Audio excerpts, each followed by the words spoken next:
I told the guy I'm seeing that, if he isn't ready for a relationship, I'll be seeing other people. He freaked out. What to do? So I've been seeing this guy for a few weeks. It felt like he was interested in a relationship with me, communication was there, he brought me gifts from his vacation, he comforted me when I was feeling down, we went on dates, he gave me all the time I needed for intimacy. Everything was going very well. I started to realize I am catching feelings for him. So I told him that I am starting to like him and that I would like to start dating him with the intention of getting to know each other for a relationship. He said he can't say yes or no to that, because he just got out of a relationship and isn't interested in something serious actually. Hurt, but fine. Not going to convince him otherwise. So I told him that our expectations were different and that I didn't want to waste my time and wished him all the best and cut off contact. He reached out again a few days later and said he just meant that he didn't know me well enough for a relationship. So we met up and talked about the situation. There he told me he missed me, he wanted to keep seeing me. I hesitated but agreed, since I do like him. On this day he said not being ready for a relationship and not knowing each other well enough is basically the same.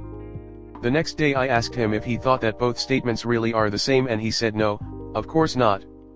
But that both apply to him, but the second, us not knowing each other well enough, is the main one. I told him that I wanted to give him space, and since he doesn't really know what he wants, I would like to keep seeing other people, since I am not going to wait around if he eventually is going to decide if he is ready or not. He freaked out, telling me that if I wanted to see other people I should just go ahead and maybe I would find a guy who instantly says yes to me, since this seems to be what I want. I told him no, that's not the case. I just want to give him his space, but not put my life on hold for his decision. He said that it's completely bullshit and just because it isn't going fast enough for me. Which isn't true.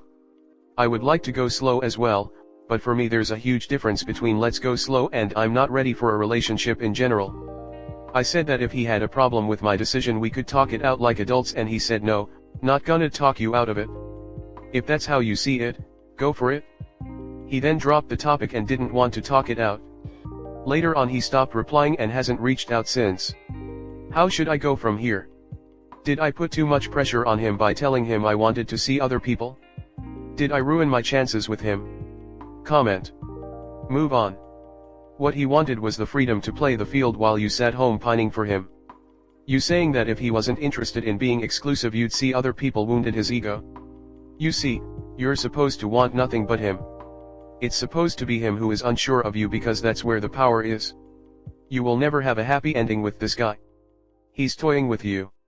Sounds like your first reaction was the correct one. He isn't ready, but you want to find someone who is, and so you're gonna see other people.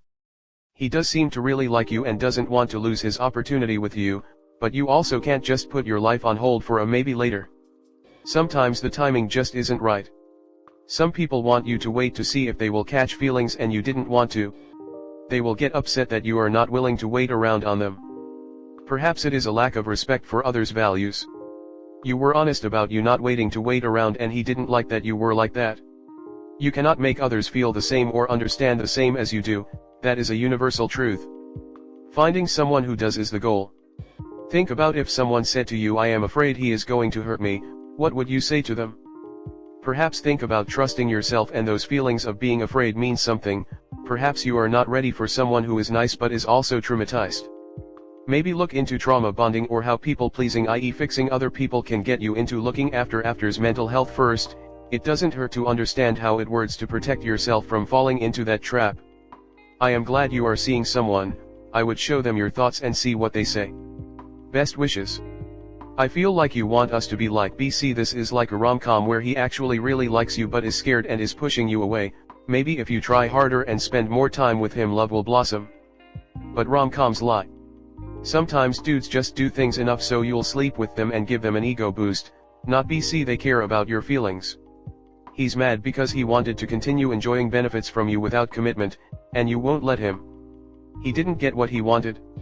He doesn't want you to date other people, because he wants the benefits all to himself whenever he wants it, but he doesn't want to date you either.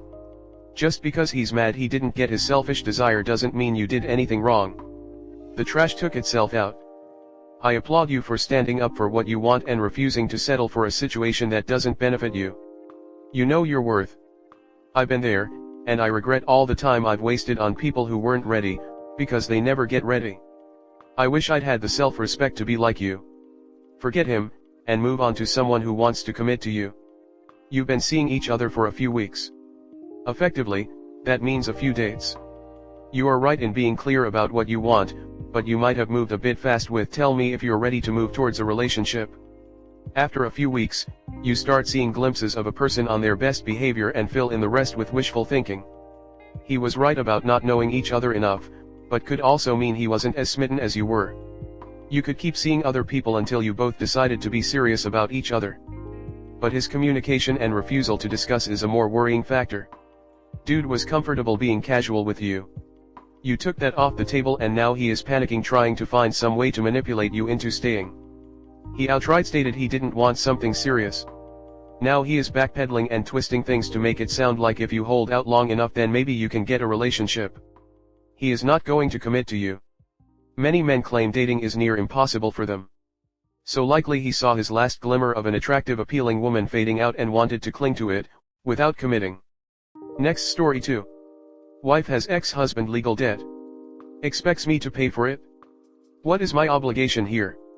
Wife of 2 years, her third marriage, my second, wants/expects me to loan her the money or pay the legal bills her ex-husband is racking up as he attacks her through the court system. What is my obligation here? Wife had a very loose parenting plan for years regarding her under 10-year-old son. She moved out of state to live with me and brought her son. Her ex-husband loves his son, however, he is financially irresponsible and has made half a dozen questionable and poor choices. I.e. quit his job 2 years ago, with no effort to re-employ, lives in a 2-room shed that he halfway remodeled with his girlfriend and her 2 kids, refuses to pay for his son's expenses, child support, or judgments from multiple lost frivolous motions. She attempted to reconfigure the parenting plan. He has no interest in it and has instead deployed a hostile scorched earth strategy. They got a gal recommended plan that states the boy lives with us during the school year and lives with him during the summer. The ex is also under a 1-year restraining order for stalking. He legally represents himself, with 100+ page manifestos and is in general a bully, overcomplicating everything and hell-bent on destroying her via the courts, emotionally and/or financially by exhausting her ability to pay in the hopes she gives up. It's really tough to see. To date she has spent $40,000 on legal fees in 1 year. She took an extra job, borrowed $30,000 from me and has paid me back $15,000. Now, she needs an additional $20,000 to pay the legal retainer required for trial. She has no savings or credit available to continue this fight. Her P/T second job has ended. We split our monthly shared household/car expenses equally with all extra income or expenses being handled at the discretion of the earner/debt holder. I walked into this marriage after a very expensive divorce from first wife, along with a massive monthly alimony. We have a prenup. I never asked for or received any financial assistance from her for my ex-spouse issues. I have a 10mo emergency expenses fund from which I've loaned her $15,000 and after paying off 3 years of alimony in one lump sum to my ex-spouse, my monthly cash flow has breathing room after shared expenses. I have taken the position from day one that I will not take responsibility for any of her debt created with or by her ex-husband, each of them are not good with money or responsibility. I do contribute above and beyond our mutually shared expenses when needed for things like medical bills, house repairs, travel, or other budget overruns. Now, she is coming to me asking for $20,000 in addition to the $15,000 I have loaned her. I am not comfortable loaning more than $20,000 toward this cause, which would be total cost of $35,000 fronted by me, and I am not of the mindset that this should even be my financial responsibility. I said no, my maximum is $20,000. Her response to my no has been filled with hostility, disappointment, distance, and attacks over an unstated expectation. I'm drowning and you are throwing me a float toy.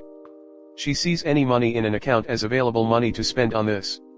I don't want to loan her the money, which would mean having her indebted to me for 4 years, along with emotions and resentment that I didn't just gift it to her. I don't think it's right to expect me to pay for costs associated with one of her ex-husbands. What is my obligation in this situation? Comment. You're not obligated to do anything. That money is ridiculous. Do not give her a cent. I'd get your own lawyer. Was none of this discussed before you got married? Sucks, but somewhat understandable. I'm sure your wife wouldn't want her kid moving who knows how far away either. She'll have to tighten her belt and make do with cheaper legal help, probably. This trial might very well not be the end of it. Adverse custodial fights can go on for years, and he's not wasting money on lawyers so he can keep it up. Self-representing with the help of a paralegal, or periodic guidance from a lawyer, isn't the ideal situation by far, but if that's all she can afford, that's what she'll have to do. Her lawyer can't be cheat living manifesto writing guy for that much money. Dude, that's the worst lawyer ever. Get her to go to her state child support, which is usually separate from family court. If he's not paying, they will garnish his wages. If he's married and filing jointly with his wife, they will garnish her tax refund to pay for his back child support. It stinks, but there are no financial or legal repercussions for his frivolous lawsuits. It's not worse than what he's doing to her. He's already ruined the loose, friendly arrangement they had. Tell her to get serious. As someone who lives paycheck to paycheck, I 100% can't imagine spending that much fighting a lunatic. She needs to very seriously rethink her whole approach.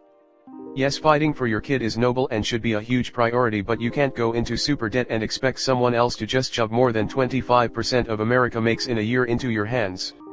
You see, here's my thing about this: you're saying indebted to you and all this, you are married to her, and that means a partnership. What's yours is mine and vice versa. That's what marriage literally is. I mean more than that, but it is part of it. I mean honestly, the judge will likely side with him.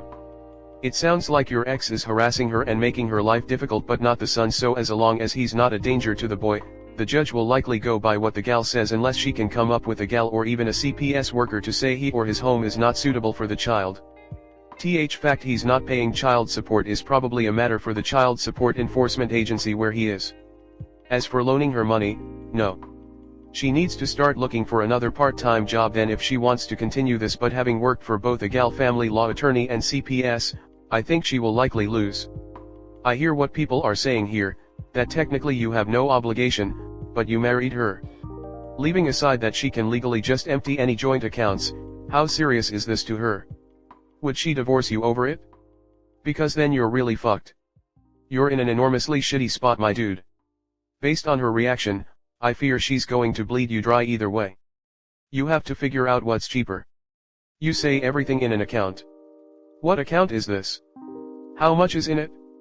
Or do you just mean anything in any accounts? I assume it wasn't shared and was yours prior to the marriage. Do you have other assets in your name only? Again, anything joint she can just take. How much do you think this legal battle can ultimately cost? Is there any ending in sight? She can't possibly be assuming you're just going to pay forever, can she? At some point you take the L, right? As an aside, this one is a great example of why even regular people need a prenup.